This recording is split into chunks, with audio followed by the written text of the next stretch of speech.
দুনিয়াকে ধরে রাখো পানির মতো, বেশি শক্ত করে ধরলে হাতের ফাঁক দিয়ে বের হয়ে যাবে, আবার ছেড়ে দিলেও হারিয়ে যাবে। ছেড়ে দেওয়াও যাবে না, আবার শক্ত করে ধরাও যাবে না। তাহলেই পানিকে ধরে রাখা সম্ভব। দুনিয়ার সব কিছুকে এভাবেই ধরে রাখতে শিক্ষা দিয়েছে ইসলাম। দুনিয়ার পিছনে ছুটতেও নিষেধ করেছে, আবার ছেড়ে দিতেও নিষেধ করেছে, যাতে করে দুনিয়ার সব কিছু মানুষ পেতে পারে। সুবহানাল্লাহ।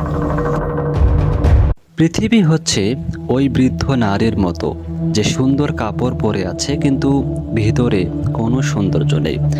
বাহির থেকে অনেক সুন্দর মনে হয়, তাই সবাই ছোটে তার পিছনে। আর পরকাল হচ্ছে সুন্দরী নারীর মতো, যে পুরনো কাপড় পরে আছে, বাহির থেকে অসুন্দর মনে হয় কিন্তু ভিতরে সুন্দর আর শান্তিতে ভরপুর। তাই বলবো, পরকালের জন্য কাজ করুন।